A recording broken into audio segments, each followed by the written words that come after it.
আমার শাশুড়ি অসুস্থ থাকায় ফুফাজি আমাদের বাড়িতে আসে বাজার করার জন্য এবং বাড়ি দেখাশোনা করার জন্য এবং বাড়িতে আমার স্বামী না থাকায় আমাকে একা পেয়ে আমার ফুফাজি যেভাবে কাজ করল গল্পটি সম্পূর্ণ শুনলে আপনাদের মেশিন দিয়ে পানি চলে আসবে, আপনারা হাতের কাজ করতে বাধ্য হবে এবং হাতের কাজ করার আগে হাতের কাছে অবশ্যই টিস্যু রাখবেন। নমস্কার বন্ধুরা, আমার নাম সুমি, আমার বয়স 20 বছর।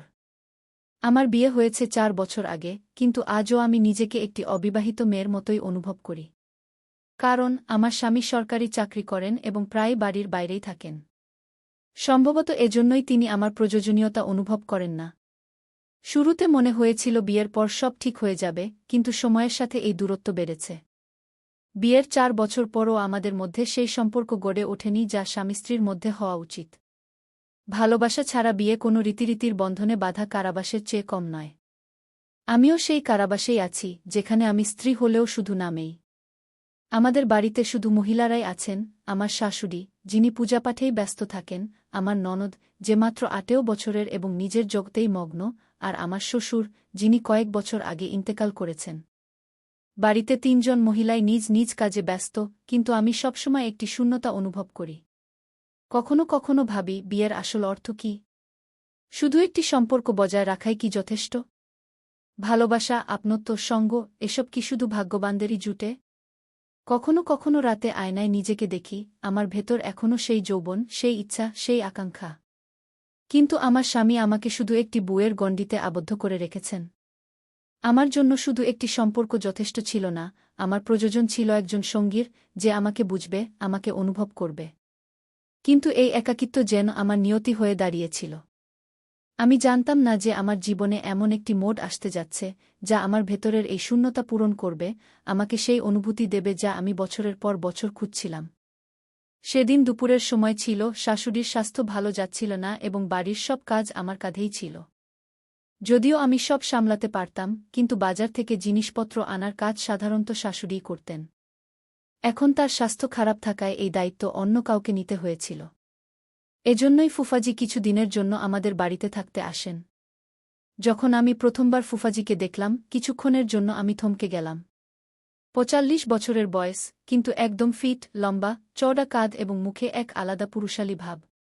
তার চোখে গভীর গাম্ভীর্য এবং ঠোঁটে হালকা হাসি, যা যে কাউকে আকর্ষণ করতে পারে। তার ব্যক্তিত্ব এমন ছিল যে, যখনই তিনি ঘরে থাকতেন, পুরো পরিবেশ যেন তার পায়ের নিচে চলে আসত। যখন তিনি ভেতরে এলেন, আমি নত হয়ে তার পা ছুঁয়ে প্রণাম করলাম। তিনি হালকা করে আমার কাঁধ স্পর্শ করে বললেন, খুশি থাকো বউ, কেমন আছো? তার গলা ছিল গভীর, ভারী, একদম আত্মবিশ্বাসে ভরা। আমি ধীরে বললাম, জি, ভালো আছি ফুফাজি, আপনি কেমন আছেন? তিনি হেসে বললেন, এখনও পর্যন্ত ভালোই ছিলাম, কিন্তু মনে হচ্ছে কিছু দিন এখানে থাকার পর আরও ভালো লাগবে। আমি তার এই কথার অর্থ বুঝতে পারিনি, কিন্তু তার চোখের চমক এবং হাসিতে এমন কিছু ছিল যা আমাকে গভীরভাবে স্পর্শ করেছিল।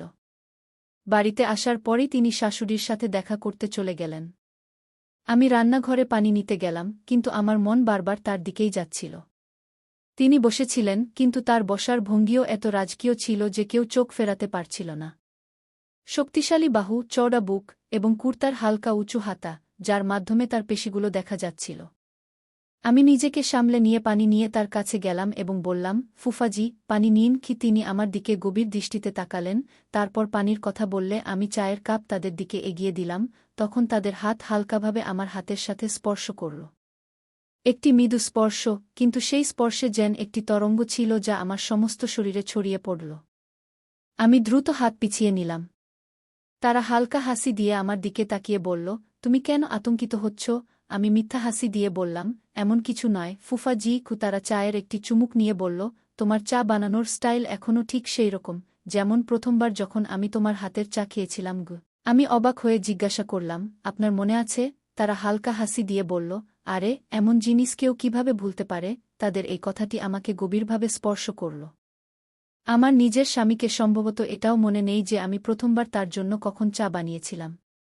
এখন ফুফাজির সাথে কথা বলা, তাদের কথা শোনা, তাদের কাছে থাকা, সবই আমার ভাল লাগতে শুরু করেছিল।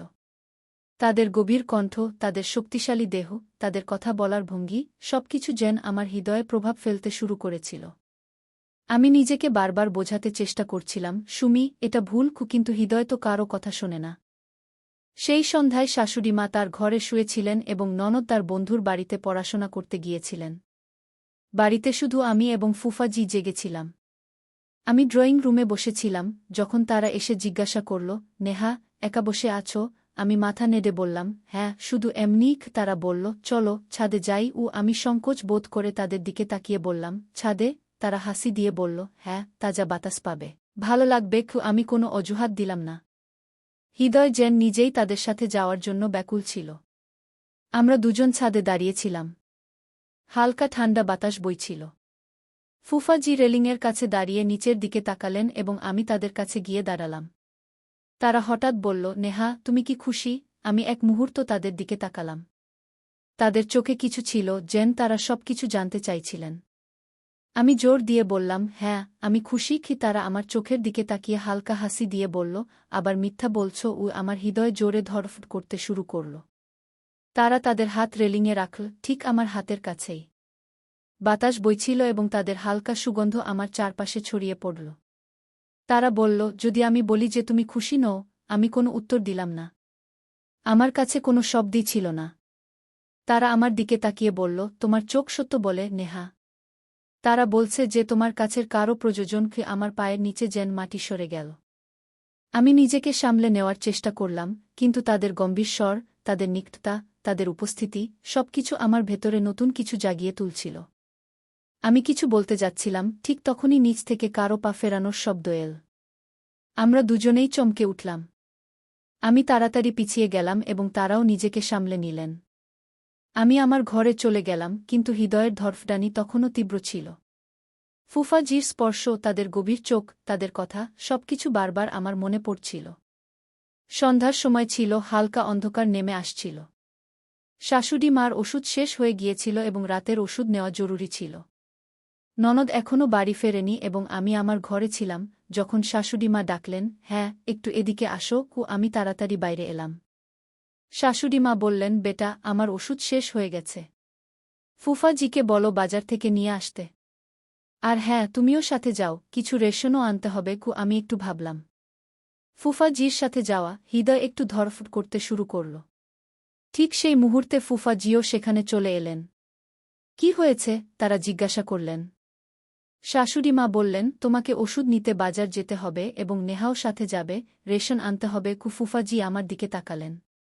তাদের মুখে হালকা হাসি ছিল, কিন্তু চোখে কিছু অন্যরকম ছিল, এমন কিছু যা শুধু আমি অনুভব করতে পারতাম।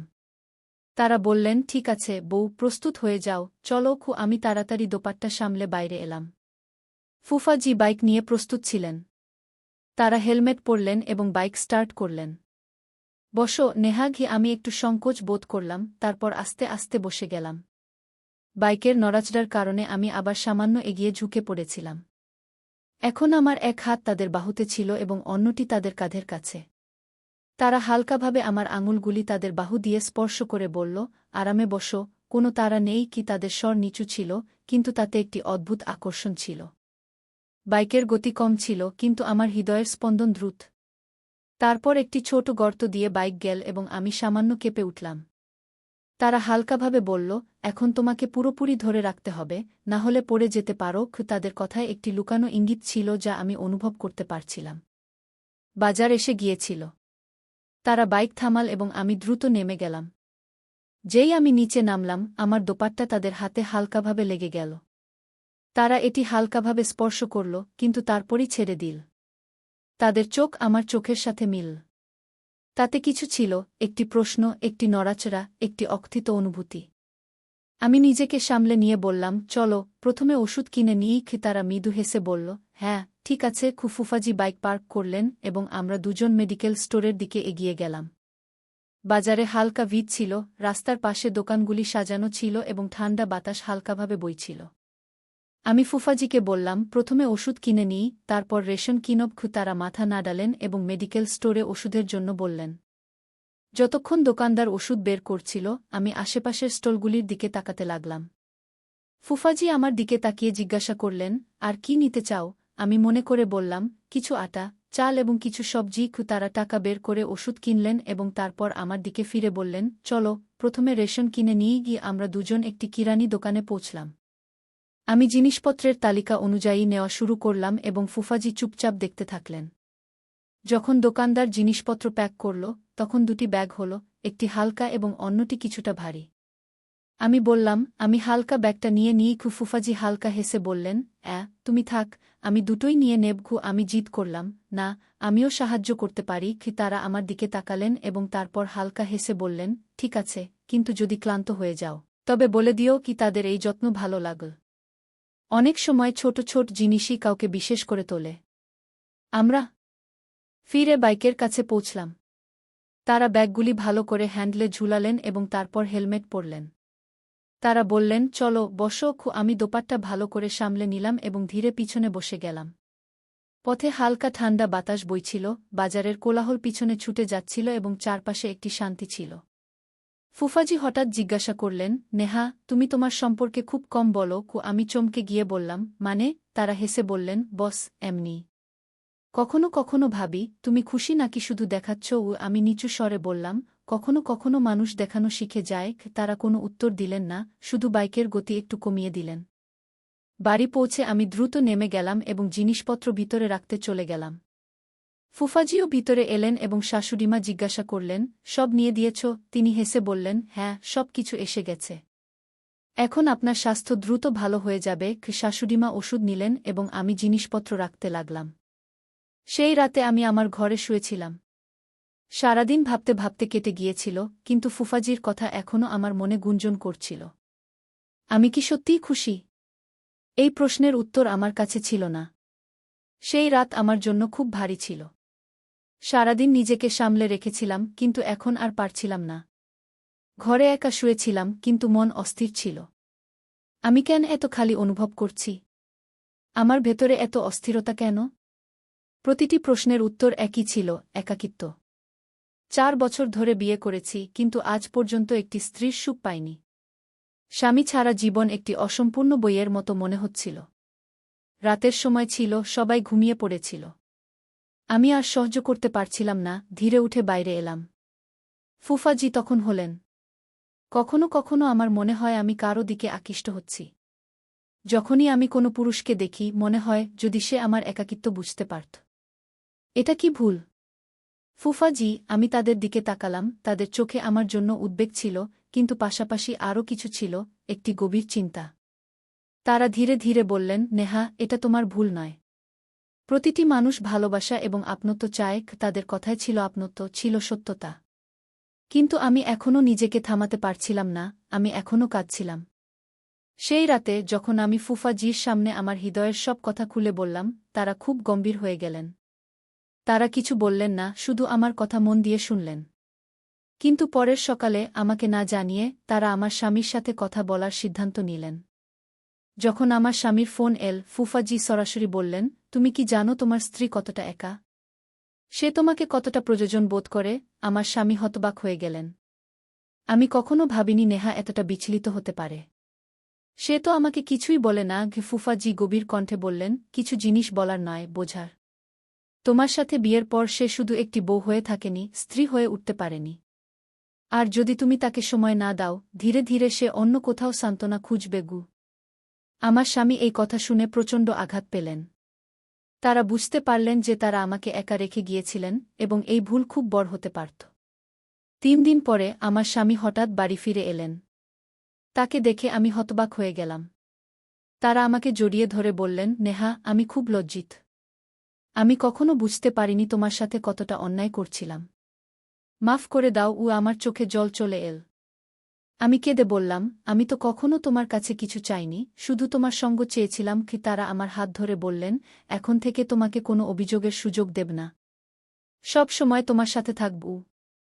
এরপর সবকিছু বদলে যেতে শুরু করল। আমার স্বামী তার চাকরি বদল করলেন, যাতে বাড়িতে বেশি সময় দিতে পারেন।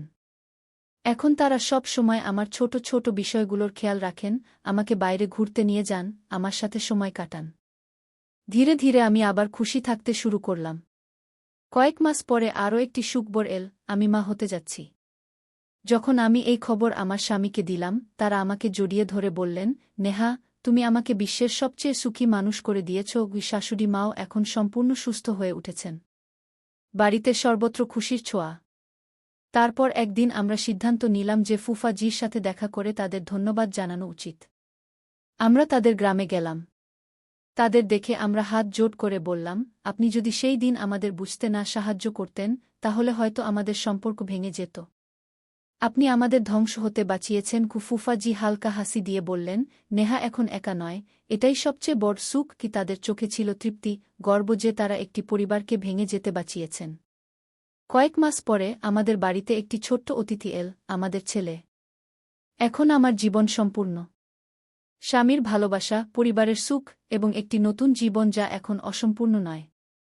তাহলে বন্ধুরা, এই গল্প থেকে আমরা শিখতে পারি যে, যদি একজন স্ত্রীকে তার স্বামী সময় না দেয়, তাহলে অজান্তে হয় সে সেই শূন্যতা পূরণের জন্য কারো দিকে আকৃষ্ট হতে শুরু করে, সে যেই হোক না কেন, কোনো আত্মীয় বা বাইরের কেউ।